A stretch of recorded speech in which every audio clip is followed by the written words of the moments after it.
Hey guys, it's Thomas here. Have you decided that you want to endeavor in the journey of photography, but after a quick look at a few websites, you're scared you're going to make the wrong decision when it comes to purchasing your first digital camera? Well, I'm here to tell you that that's the case for anyone that has ever done photography. And today I want to go over a few key terms that you'll need to know to understand what's on the side of that box so that when you make that decision, you can feel informed and that you're making the right one. Now, I don't want to make you a crazy person that knows all these technical little tidbits about photography and all these terms. There are videos out there that will teach you that, and there are some in the description below, and these people are amazing. I do not want to overwhelm you with that information right now, because for me, that's not what photography is about. Yes, there's a technical side and you need to understand what's going on, but there's also the fun side, and that's where I want to start with you, because if you don't have fun when you begin with photography, you're not going to continue with it. When it comes to the prosumer market, which is the cameras we're going to be looking at, which are quite a bit better than a point and shoot, but not quite to the level that you would find in a more professional grade camera, you will find that they all essentially do the same thing, and they all do them fairly well. They all do 4K video, most of them have flippy screens now so you can do your vlogging, and they all take great photos, and they're all fairly easy to use. And in most cases, there's an abundance of tutorials online from a variety of people that will teach you how to use all of these different things for whatever camera you choose. So I'm not gonna sit here and tell you to go out and buy the Sony a6600 because that's my recommendation, but be informed on what you're doing, what you're getting, and what to look for when you do go shopping for these. A few key considerations that you're going to really want to pay attention to as you make this first foray into photography is the lens system. Some brands do not have as vast of a lens system as other brands do, and if they do, they may be more expensive. So you need to make sure that you're choosing a camera body that will work with lenses that will allow you to purchase lenses in the future or as you grow without spending thousands and thousands of dollars. Because believe me, you can go down a rabbit hole and suddenly you've spent more money than you knew you could on a lens. So if you've ever gone to a store or online and looked at a box or looked at some specifications of a camera, you're going to see a few numbers and a few words on it that sort of tell you what it can do and what it can't do. One of those things that you're going to see is ISO. Now, ISO, for the most part, you probably don't need to worry too much about because, like I said, all of these prosumer cameras more or less have very similar settings. ISO is essentially telling you how well your camera is going to do in low light. Now, unless you plan on shooting gigs at concerts or low light events, you're probably not going to be too worried. Another thing you might want to do with a camera that's really great at low light is astrophotography, but most likely you'll find that a long exposure is better than a high ISO. If you want to look that up, go ahead and search in the search bar above for astrophotography. There are tons of great people that will show you great cameras for doing that. Sometimes it gets very specific and it usually gets extremely expensive. Another thing that you will see on boxes and in specifications for your camera is MP or megapixels. Typically in this range you're going to see megapixels at about 24 megapixels on these models, and that's great. That's all you need. A higher megapixel number simply means that the camera takes more pixels in every shot. Now, if you're a professional photographer doing stuff for billboards or magazines, you may want something that takes super high resolution shots because you need that resolution to blow up, or you just need that for editing. If you're just getting into photography, don't worry about that. Find a camera that is within your budget, that is around 24 megapixels, and you'll be just fine. FPS, frames per second. This is something you might be concerned with if you're going to be doing sports photography. A higher FPS, so more frames per second that the camera can take, will allow you to hold the shutter button down for longer while you're taking pictures of action. This is also super dependent on the speed of your SD card, so don't go out and buy a camera that has a 20 frames per second rating for photos and then get a super slow SD card, because the SD card will not keep up with the camera anyway, and you'll just end up having a lower FPS, and when the buffer on the camera fills up, you'll be sitting there as the camera goes and that's whatever. Stabilization and internal stabilization. I would highly recommend that you splurge a little and try and find a camera that has internal stabilization. This just means that the camera is stabilized when you're holding it.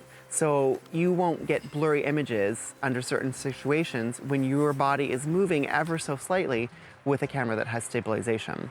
If you go and pair this with a lens, such as a Sony lens, a G Master lens, for example, that has also stabilization in the lens, you will be able to do things in environments that you wouldn't be able to do with a camera and a lens that have no stabilization. It's not essential by any means, but if you can, spend the money and get something with internal stabilization. RAW and JPEG.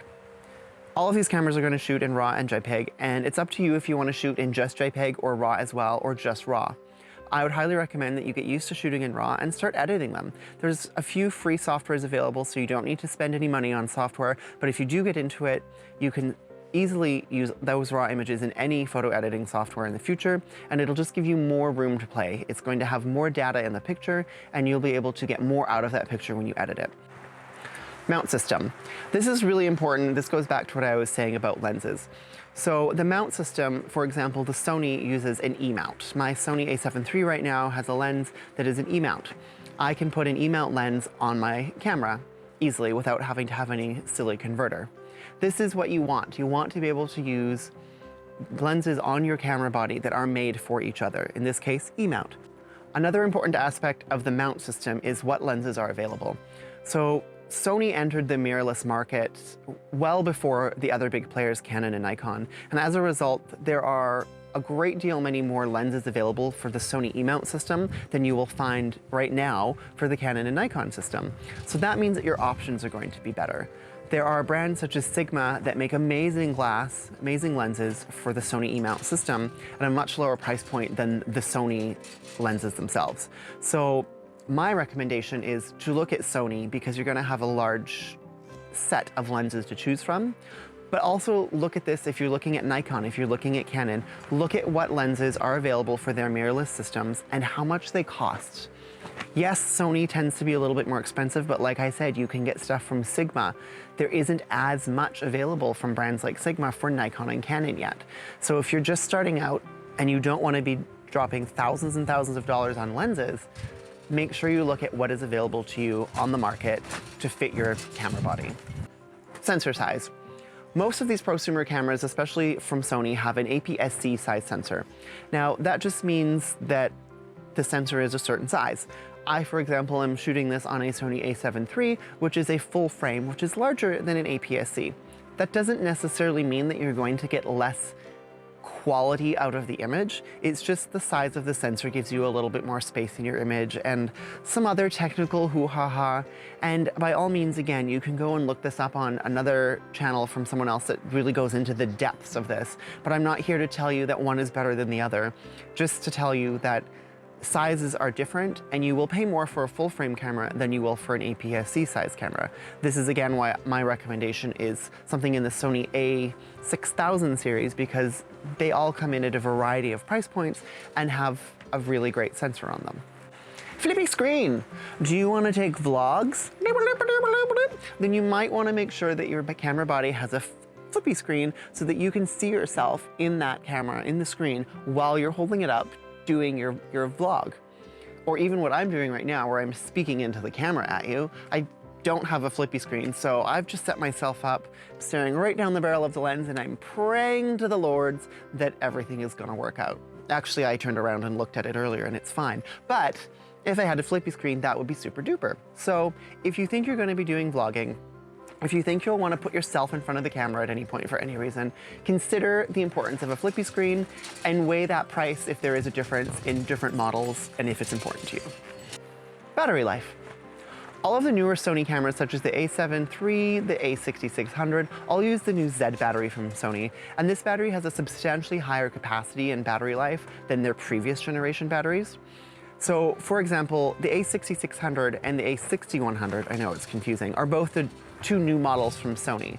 The a6100 uses the previous battery, which is smaller and won't get you as many shots. The 6600 uses the Z battery, which will get you more shots.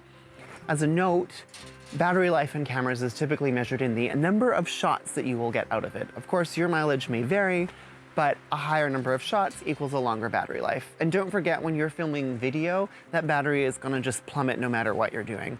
So my recommendation would be to find a camera body that has a newer battery so that you can get better battery life out of your camera and not have to worry. Because as a newbie, you don't want to be buying another battery yet, because they can be anywhere from 60 to 150 bucks depending on what you're getting. So being able to use the battery that comes with your camera is ideal. Autofocus. Obviously, your camera is going to have autofocus. All of these newer models are all autofocus capable. Something that you'll want to look out for is whether or not the lens that you buy is compatible with the autofocus as well. It is possible to mount a lens on a camera and the lens not have autofocus, and the camera won't be able to do much, if anything, to help you focus. So you'll end up manually focusing. Now, if this is your game and you want to be a manual focus photographer, great, super, don't worry. But if you ever want to shoot video, you'll want autofocus, and you'll want a lens that has autofocus and that is compatible. Like I said, all of these newer models all have autofocus, so you don't need to worry too much about it. If you're going to be doing something like sports or high action, high speed stuff, you might want to look at something that has an autofocus that is slightly better or has more focus points. The Sony cameras, for example, have pretty much the entire screen is focus points, so it can focus anywhere on that screen. Other models may only have focus points in a certain area of the screen. So if you're going to be doing high speed stuff, pay attention to focus and autofocus and focus points and that sort of thing. Otherwise, it's probably not something you need to concern yourself a great deal at this point. So now I want to just talk a bit about some essential equipment that you'll need to get started. Obviously, you'll need a camera body. That's the camera. You'll need a lens to strap on it. Now, you can buy a camera and get a kit lens. Sony has a lot of these, Nikon has these, Canon has these. Different brands have varying degrees of quality with their kit lens. Sony kit lenses tend to be okay. They're not amazing, but they're good enough. And often they're just $100 or a couple $100 more to get the kit lenses with the body if you buy them as a kit. If you're not super keen on going out and choosing a lens, which is totally understandable at this point because it's confusing and you don't know what you need or what you want, get the kit lens. Go and get the Sony 6600 with the kit lens and go from there. The important thing is that you can always buy a new lens. And as you progress in your photography career, lenses will inevitably get more expensive, and you will justify that by the quality of the glass. And that's okay, but to start, you just need something that's gonna let you get out and take a picture. And those kit lenses that come with these cameras are perfect to do that. Something that's absolutely essential in all of this is obviously a memory card. Now, you can find kits from resellers that will sell you the camera with a memory card in a bundle, but I find it's often best to just go out and search on Amazon or what have you and find a deal on a good memory card. Now, I would recommend 128 gigabytes or more so that you don't have to worry about emptying that card all the time. So you have space to play with video and take lots of photos. And make sure that it is fast. The read-write speed of that memory card should be as fast as you can afford. The speed of that memory card is going to make the difference of how fast your camera can write to the memory card, which is going to increase, like we talked about earlier, it's going to take advantage of that FPS and how fast your camera can actually work. And in the future, if you get a new camera and you want to start recording in 4K, 8K, whatever the future holds, you'll have that memory card that is kind of an investment, and it'll be fast enough to keep up with a bit of future technology. So get a memory card that is as fast as you can afford. Another important thing to keep in mind with all this is where you're going to store your camera and the equipment. Camera equipment is expensive and fragile, quite honestly. So you'll want to make sure that you have a nice bag that you can put all of the stuff in, that you can also take with you when you go places. You want to be able to take as much of the stuff as you can when you go out because you never know what you're going to need. So look at getting a nice bag that you can take and possibly use as a day-to-day bag even, that you can also put your camera in and just always have with you. I've got a few links in the description to some less expensive versions as well as some more expensive camera bags that one of them I use every single day and is my everyday bag with or without a camera. Another important thing that you want to make sure you have, and I didn't have this at the beginning and it was problematic because I ended up having to stop what I was doing until I got this, is cleaning equipment.